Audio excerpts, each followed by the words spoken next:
தலைவர் அவர்களே, ஒரு செய்தி விளம்பரத்துறை அமைச்சர் என்ற முறையில் இந்த மாமன்றத்தில் மதிப்பிற்குரிய எதிர்க்கட்சி தலைவர் அவர்கள் சொன்ன சில செய்திகளுக்கு சில வரி விளக்கங்களை உங்கள் மூலமாக வழங்க விரும்புகிறேன். தன்னுடைய பேச்சிலே மாண்புமிகு எதிர்க்கட்சி தலைவர் அவர்கள் சில விளக்கங்களை ஆக்கப்பூர்வமாக ஆதாரத்தோடு கூறியிருந்தால் அதை குறிப்பிடுத்து அதன்படி இந்த தமிழ்நாடு அரசு தன்னுடைய திசைவழி போக்கை சரியான முறையில் செலுத்திக் கொள்ள தயாராக தான் இருக்கிறது. நான் முதல்வன் திட்டத்தை முடக்குவதற்கோ மாற்றுவதற்கோ எங்களுக்கு எந்த திட்டமும் இல்லை. ஆனால் சில விஷயங்களை தெளிவுபடுத்த வேண்டும். 40 நாள் விரதம் முடிப்பது போல 40 நாட்கள் ஆட்சியை இந்த தாவேக அரசு நிறைவு செய்திருக்கிறது. இந்த 40 நாட்களும் பார்த்து விட்டேன், ஏமாற்றம் மட்டும்தான் மிச்சம் என்று அவர் சொன்னார். ஆனால் மக்கள் திமுகவினுடைய 40 நாள் அல்ல 5 ஆண்டுகளையும் பார்த்துவிட்டு அந்த வந்த ஏமாற்றத்தால் தான் இப்படி ஒரு தீர்ப்பை எங்களுக்கு வழங்கி இருக்கிறார்கள். ஆளுநர் மகிழ்ச்சி, அமைச்சர்கள் மகிழ்ச்சி, ஆளுநர் மகிழ்ச்சி என்றெல்லாம் சொன்னார். இந்த அரசில் தமிழ்நாடு மக்கள் மகிழ்ச்சியாக இருக்கிறார்கள் என்பதை தான் இன்றைய சட்டமன்றத்தினுடைய போக்கு காட்டுகிறது. நான் முதல்வன் திட்டத்தை பொறுத்தவரை தமிழ்நாடு முழுக்க இருக்கக்கூடியவர்களை நான் முதல்வன் என சொல்ல வைத்துவிட்டு ஒரே ஒரு குடும்பத்தில் மட்டும் முதல்வர்கள் வந்து கொண்டிருக்கின்ற போக்கை மாற்றுவதற்காக தான் இப்படி ஒரு சட்டமன்றம் அமைந்திருக்கிறது. தமிழ்நாடு வரலாற்றில் முதல் முறை முதலமைச்சர் மட்டுமல்ல, மாண்புமிகு சி ஜோசப் விஜய் அவர்கள் முதல் முறையிலேயே முதலமைச்சராக இருக்கிறார். அவருக்கு பிறந்தநாள் வாழ்த்துக்களையும் சொல்லிக் கொண்டு, நிதி ஆயோக் கூட்டத்தில் மாண்புமிகு முதல்வர் சொன்னதெல்லாம் 40 நாட்கள் நீங்கள் செய்திருக்க முடியாது, அது திமுக தான் காரணம் என்று சொன்னார்கள். நானும் அதை தான் சொல்கிறேன். இன்று அவர் சொன்ன சட்டம் ஒழுங்கு, போதை பொருள் எல்லா பிரச்சனைக்கும் 5 ஆண்டு காலமாக அவர்கள் செய்த திமுக ஆட்சி தான் காரணமாக இருக்க முடியும் என்பதையும் சுட்டிக்காட்டிக் கொள்கிறேன். பள்ளி மாணவர்கள், ஒரு கல்வித்துறை அமைச்சர் நான், பள்ளி மாணவர்களினுடைய புத்தக பையிலே அன்றைய முதல்வர் ஸ்டாலின் படத்தை நாங்கள் போடவே இல்லையே என்று பெருமையாக சொன்னார். அப்புறம் ஏன் சார் லேப்டாப்ல மட்டும் அந்த படத்தை போட்டீங்க?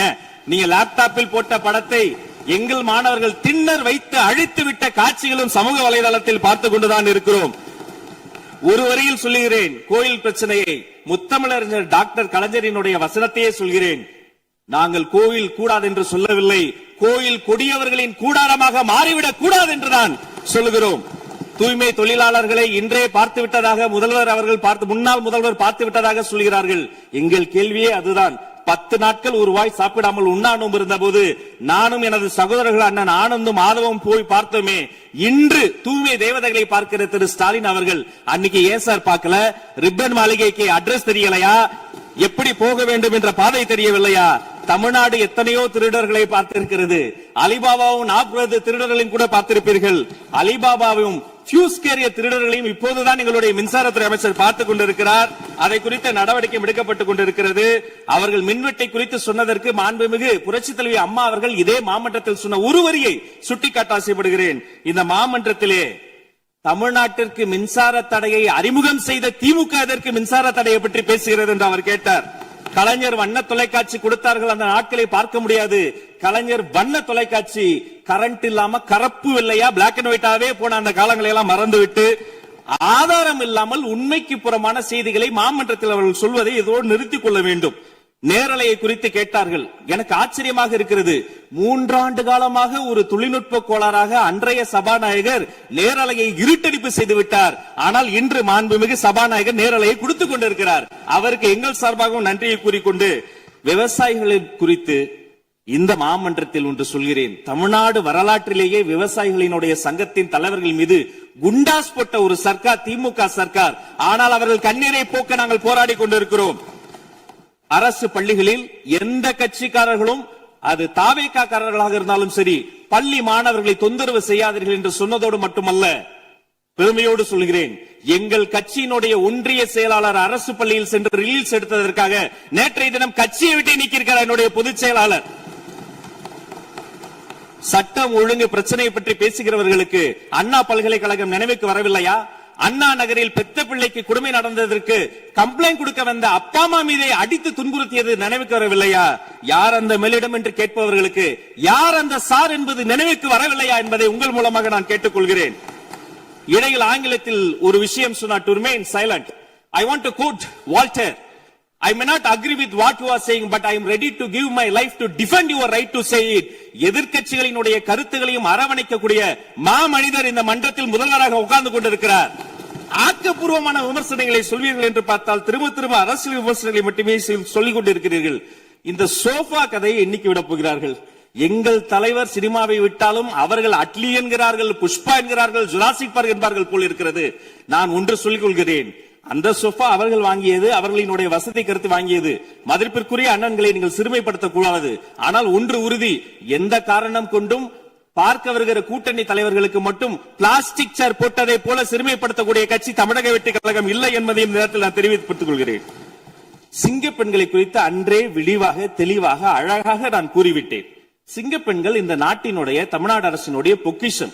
அவர்களை குறித்து மீண்டும் மீண்டும் இப்படி சிறுமைப்படுத்தி பேசியதற்காக மாண்புமிகு பேரவைத் தலைவர்கள் அதை கண்டிக்க வேண்டும்.